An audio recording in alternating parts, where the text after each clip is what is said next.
asalaamaaleykum gars yi na ngeen def maa ngi leen nuyu di leen ziar leen fàttali yéen a ngi seen canal Galsen Tube la chaîne des youtubeurs vidéo ki leen koy defal di Pape Mor Lo ñu leen koy defal en wolof. vidéo tay bi nag dañuy ñëw ci validation AdSense parce que léegi-léegi dañ ciy def vidéo mise à jour validation AdSense voilà. su fekkee da nga jot sa lettre sa code secret nga jot ko mu nekk nii waaw bii dañoo dagg ko tey pour génne code bi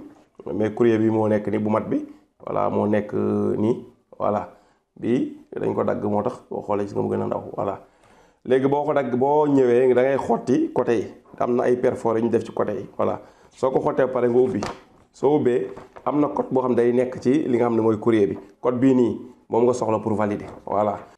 léegi bu ñu jëlee code bi lan la ñuy def dañuy dem suñu ordinateur bu ñëwee suñu ordinateur ñu ñëw dugg suñu biir AdSense boo xoolee page AdSense bi moom moo nekk nii boo ñëwee page AdSense bi lan ngay def da ngay wàcc bu la neexee nga ñëw fii directement cliquer paiement. su la neexee message bi ci kaw mooy message bi ñu la defal ci kaw ne la da nga war a valider sa AdSense boo xoolee ñu defal la vos paiements sont reportés car vous devez faire valider votre adresse toujours boo ko toppee dinañ la bindal action maanaam fi ñu def action ci kaw nii nga cliquer ko soo ko cliquer dina leen page bi ngay valider li nga xam ne moom mooy sa courrier. ba léegi su fekkee yaa ngi ci accueil bi nii ci kaw moo xam nga nekk fii ci AdSense pour YouTube wala nga nekk fii ci accueil normal accueil AdSense pour site internet waaw parce que fii mooy accueil site internet. fii mooy accueil pour YouTube voilà foofu ci munti nekk rek amul importance li ngay def mooy da ngay wàcc à gauche ni nga wàcc ba fii ñu bind validation fii nga cliqué ko soo cliqué validation yi nga même page bi la lay indi waaw fii dañ la ko defar raccourci ci kaw rek voilà. léegi soo ñëwee page bi li ngay def fii code bi nga xam ni dindi nañ ko ba pare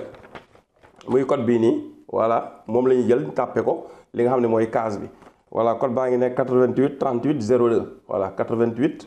léegi ñu tàppe ko. 88 38 88 38 02 waaw loolu la yaakaar naa 02 après nga vérifier bu baax ba xam amul erreur parce que boo amee erreur soo tàppee code bi ñetti yoon nga juum AdSense dañuy bloquer compte AdSense bi démonétiser sa chaîne YouTube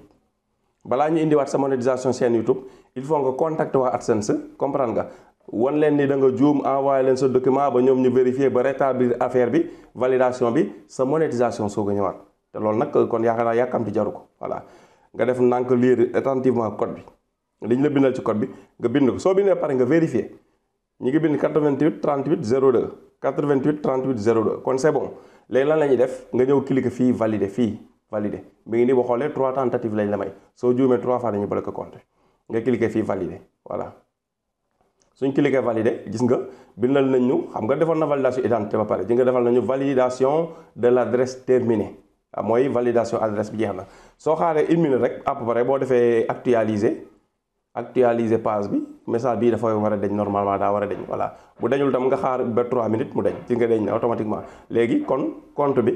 validation yi ñu ci waroon defee def nañ ko muy validation identité validation adresse léegi borom lu muy def su fekkee ni ajouté gul woon compte bancaire am mu ajouté compte bancaire mais ci cas bi borom ajouté na compte bancaire ba pare compte bancaire bi tam c'est très simple boo ñëwee fii information de paiement nga xaar page bi chargé bu chargé gis nga da lay defal fii nga war a dugal ajouté compte bancaire bi borom ajouté na ko ba pare léegi lan moo war a sax pour mu jot xaalisam mooy mu matal seuil minimum bi gis nga mi ngi nekk 70 euros bindal nañ ko fii 84% matal na ko manqué na ko tuuti pour mu matal li nga xam ne mooy 16% pour mu matal 70 euros mën a commencé jot premier paiement YouTube am lan la amagum am na 58,80 euros voilà li ko desee bëriwul après mu commencé jot tranquillement paiement léegi nag li ngay gagné bëriwaay bi mi ngi dépendre ci vidéo yi ngay dugal bëriwaay bi ak vidéo yi vie ñi am bëriwaayu vie comprendre nga foofu la monnaie revenu di jouer am nag yeneen paramètres yoo xam ne peut-être yooyu mooy gën a xaw a sori mooy comme ñu expliqué ci solution bi muy dépendre après des fois tam sa vidéo yi si yan thématique ngay def vidéo ak yan dëkk ñoo lay seetaan voilà comprendre nga par exemple tey exemple bu ndaw rek par exemple chaîne YouTube boo xam dafa nekk Sénégal defar benn vidéo boo xam daa am 10 minutes vidéo bi am 1 million de vues comme ci 24 heures li mu ciy gagné du bokk ak américain bi defar benn vidéo 10 minutes vidéo bi am 1 million de vues ci 24 heures dañ seetaane ko États-Unis kii ñu seetaane ko Sénégal duñ bokk li ñu gagné kii mën na gagné 4 fois wala 5 fois li kii gagné comprendre nga loolu mooy différence bi zone géographique da ciy joué fi ñu seetaane sa vidéo dëkk bu développé la dëkk bu développé wul la dëkk bu yamamaay la wala yu demee noonu day joué ci li nga xamante ni moom mooy monétisation bi thématique yi ngay def vidéo tamit day joué parce que thématique yi dafa am ñuy def publicité ñoo xam ni maanaam ñoom dañuy ciblé ay thématique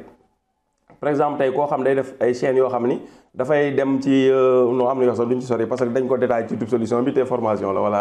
ñëpp rek foofu mais daal ngeen xam ko noonu parce que expliqué woon nañ ci ay vidéo yàgg tamit voilà mais comme détaillé bi dañ ko ci formation YouTube Solution bi dañ ko détaillé yooyu duñ ko mën a après expliquer publiquement waaw doon naa ko bëgg expliquer rek waaye kon waa YouTube Solution dañu mer quoi moo tax ñu fa ci ko bàyyi maa ngi leen di remercier ci seetaan bi li ci am solo mooy validation bi lañ leen wane ni ngeen koy defee yaakaar naa ko xam ne validé ko ba jotee sa courrier AdSense après nga mën koo valider koo xam nag da nga am jot jafe-jafe jot courrier da nga seetaan vidéo bi